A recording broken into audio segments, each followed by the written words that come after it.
ലോക്സഭാ തെരഞ്ഞെടുപ്പിൽ ബി.ജെ.പി. ഏറ്റവും കൂടുതൽ പ്രതീക്ഷ വയ്ക്കുന്ന മണ്ഡലങ്ങളിൽ ഒന്നാണ് പാലക്കാട്.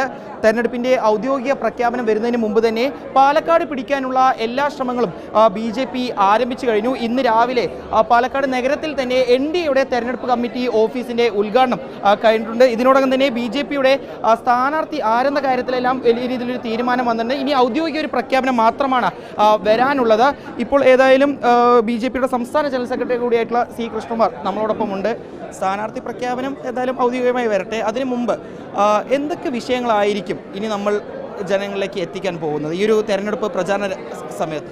ഞങ്ങൾ രണ്ട് തരത്തിലുള്ള പ്രചരണമാണ് ഉദ്ദേശിക്കുന്നത്. ഒന്ന്, വളരെ പോസിറ്റീവായിട്ടുള്ള ഒരു ക്യാമ്പയിനാണ് ഞങ്ങൾ ഉദ്ദേശിക്കുന്നത്. മോദി ഗവൺമെൻറ് കഴിഞ്ഞ 10 വർഷക്കാലത്തിനിടയിൽ പാലക്കാടിനായിട്ട് നൽകിയ വികസന പ്രവർത്തനങ്ങൾ, പാലക്കാട്ടിലെ ജനങ്ങൾക്കായിട്ട് സാധാരണക്കാരായ ജനങ്ങൾക്ക് വേണ്ടി നൽകിയിട്ടുള്ള വിവിധ ക്ഷേമ പദ്ധതികൾ, ആ പദ്ധതികൾ അതിനെ സംബന്ധിച്ച് വലിയ പ്രചരണം കൊടുക്കുക. അതോടൊപ്പം തന്നെ കഴിഞ്ഞ 10 വർഷക്കാലമായിട്ട് ഇടതുപക്ഷത്തിൻ്റെ എം.പിയും അതുപോലെ തന്നെ നിലവിലുള്ള എം.പിയും പാലക്കാട് ലോക്സഭാ മണ്ഡലത്തിൻ്റെ വികസന പ്രവർത്തനങ്ങൾക്ക് ആവശ്യങ്ങൾക്ക് അവർക്ക് അതിനുള്ള പരിഹാരം കാണാൻ കഴിഞ്ഞിട്ടില്ല. അത് ഹൈലൈറ്റ് ചെയ്തുകൊണ്ടുള്ള ഒരു തെരഞ്ഞെടുപ്പ് പ്രചരണമായിരിക്കും ഞങ്ങൾ നടത്തുക. ഈ 2014 ശോഭാ സുരേന്ദ്രൻ ഈ ലോക്സഭാ മണ്ഡലത്തിൽ മത്സരിക്കുന്ന ഒരു കാലത്ത് അവർക്ക് കിട്ടിയതിനേക്കാൾ 80,000-ലധികം വോട്ടുകളാണ് 2019 സി കൃഷ്ണകുമാറിലൂടെ നേടിയത്. ഇത്തവണയും വോട്ട് വിഹിതത്തിൽ വലിയ രീതിയിലൊരു വർധനവുണ്ടാകും എന്നൊരു പ്രതീക്ഷയുണ്ട്.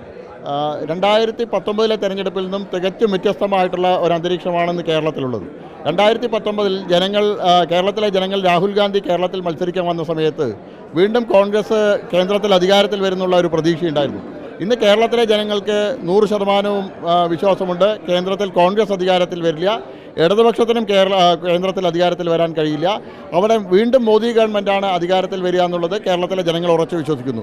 അപ്പോൾ കേന്ദ്രത്തിൽ അധികാരത്തിലുള്ള രാഷ്ട്രീയ പാർട്ടിയുടെ മുന്നണിയുടെ ഒരു പ്രതിനിധി ഇവിടുന്ന് പോയാൽ അതിനനുസരിച്ചുള്ള വികസന പ്രവർത്തനങ്ങൾ പാലക്കാട് ഉണ്ടാവുമെന്നുള്ള പ്രതീക്ഷ അവർക്കുണ്ട്. അപ്പോൾ അതിനനുസരിച്ചുള്ള ഒരു വോട്ടിംഗ് പാറ്റേൺ ഇത്തവണ പാലക്കാട് ലോക്സഭാ മണ്ഡലത്തിൽ ഉണ്ടാവും.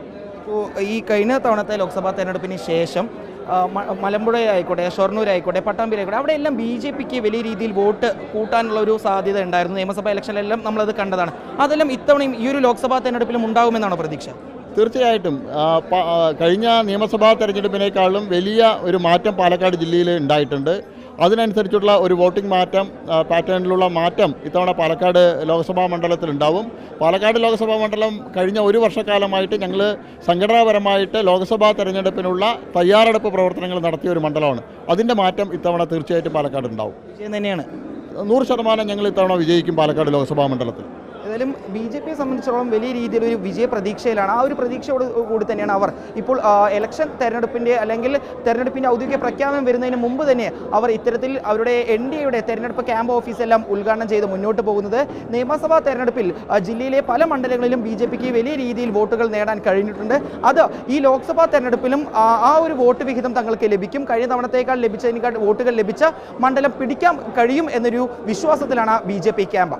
വീഡിയോ ജേർണലിസ്റ്റ് വിനയരാജിനൊപ്പം reporter Iqbal Arkkal, in reporter, Palakkad.